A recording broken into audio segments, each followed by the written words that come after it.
Hi everyone, it's Sorkin. Today we have a problem when we are given an integer and we need to find out whether we can split that into Fibonacci-like sequence. For example, in this case, we can split that into 1, 2, 3, 4, 5, 6, which in sum gives us 5, 7, 9. We also have two other requirements that our number should be integer, right, 32-bit, and also we should not have any extra leading zeros. Okay, so for example, we are giving this case and we have 1, 1, 0 and the 4 ones. We can split that into Fibonacci sequence like following or like this one. Okay, we are going to use backtracking to solve this problem. And the most important thing is in backtracking is to exactly visualize how our tree of solution it looks like. So let's do that. Let's just generate a portion of the tree. So we are going to start with the first element, right? With the first one, with this one, and we are going to explore all the options for that element. So we are adding 1. The next element is we are adding 1 and 1. We are considering next element, right? And the expectation is now that the sum of these two, the next element is the sum of 1 and 1, right? So we are going to next element, which is 0. 0 is not equals to 2, right? So not equals to our sum. So we are backtracking from here. And we're going to the next element. The next element is 0 and 1, right? So we are taking now these two, 0 and 1.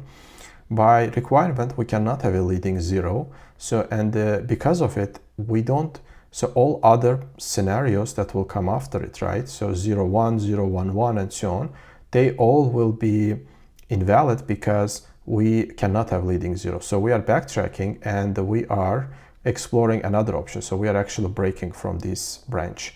So we are going to the next branch. Now we explored all the options for first one. Now we are taking these two, right, and exploring for 11. So let's do that. For the 11, we are taking the next element, which is 0. We can have 0. It's not leading 0. It's just 0. 0 element we can have. 11 and the 0 we have here. So, and now the expectation is that the next element will be the sum of these two, right? Sum of these two, 11 plus 0, gives us 11. So expectation is that the next element is going to be 11. We are going to the next element, which is 11, which is 1.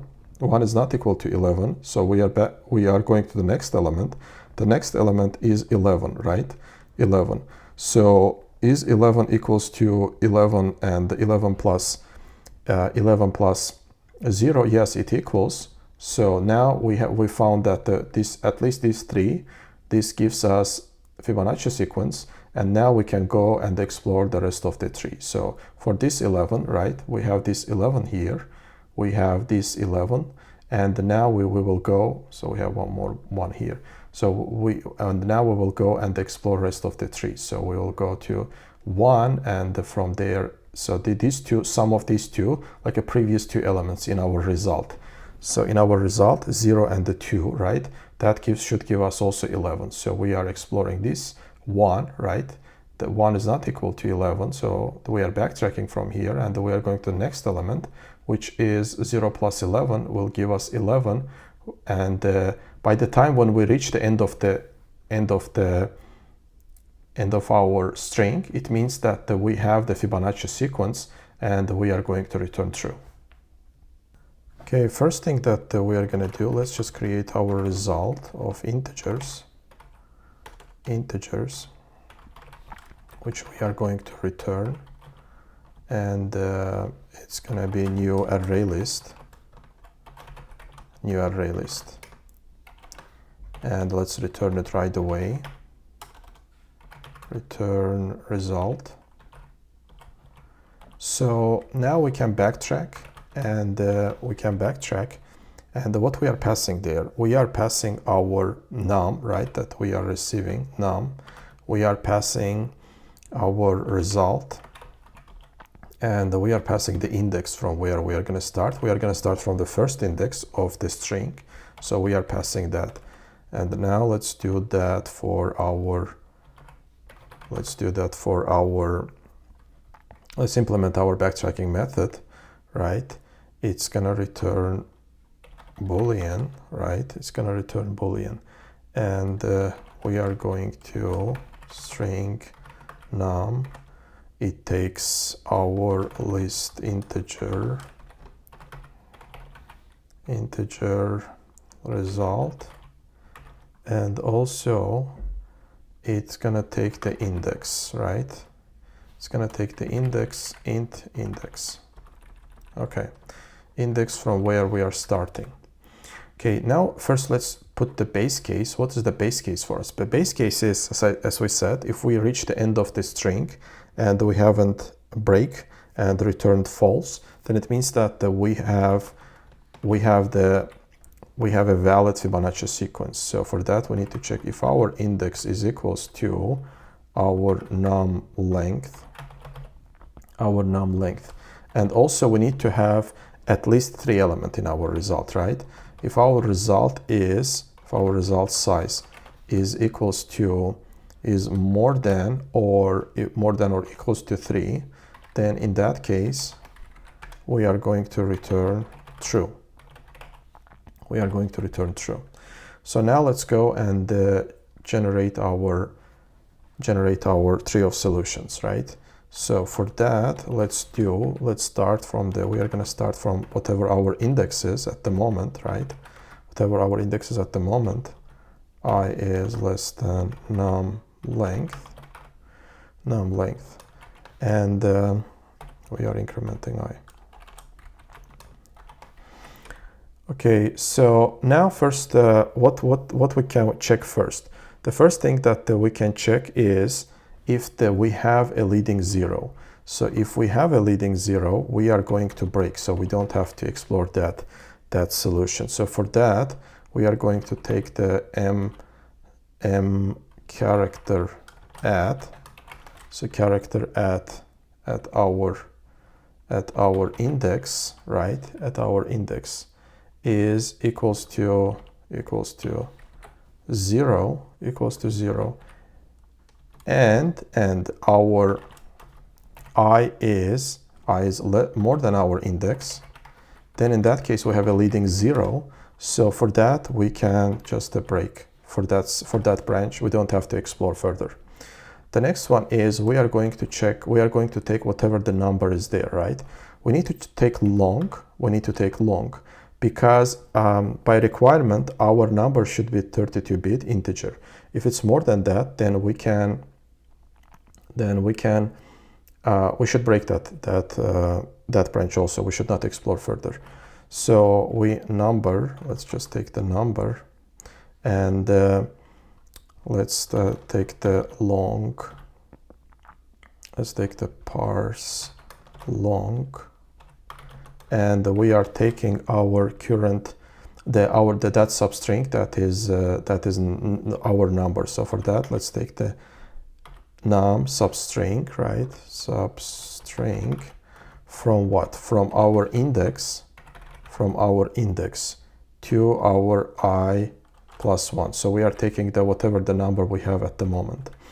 So we are taking that number and we are checking that if our number, right? If our number is more than our integer max, and so basically it's if it's more than our integer max value,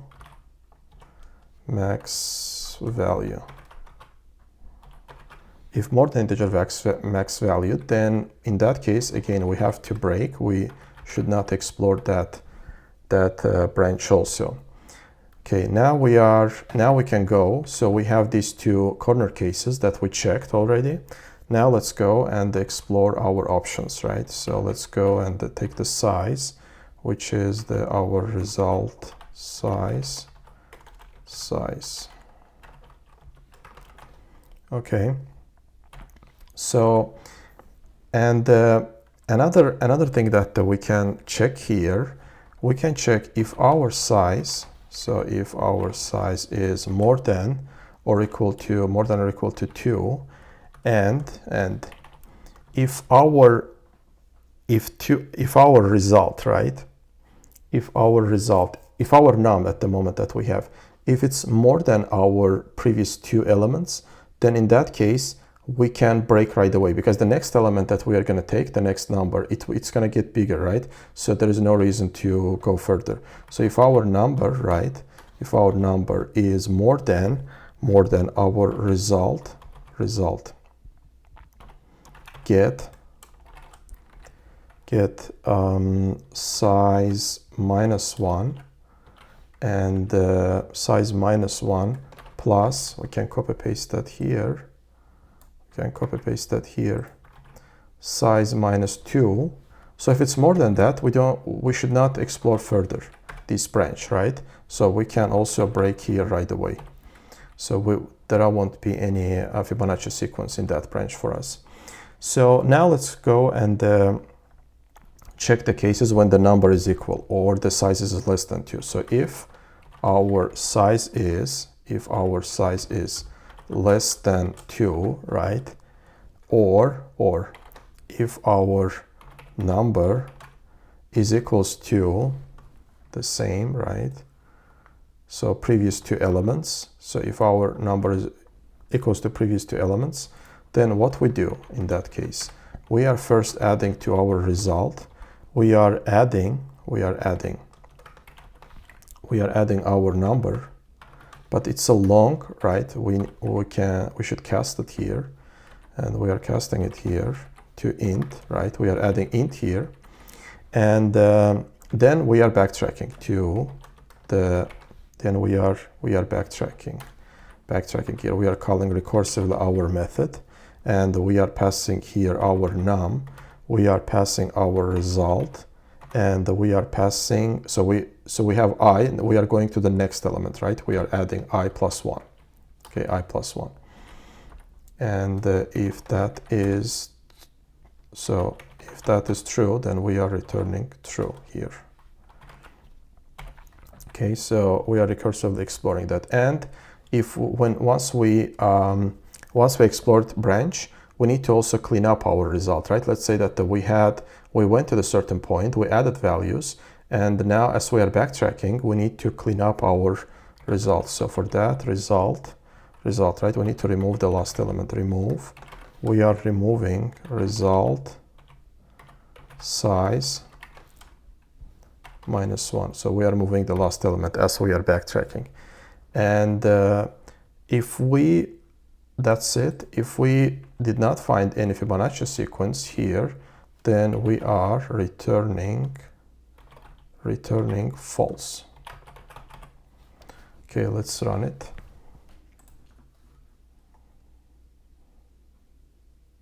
Okay, yeah, let's correct that here,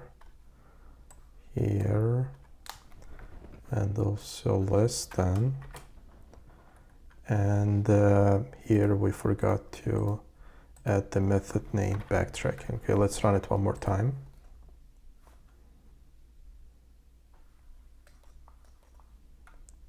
Index length, and also integer.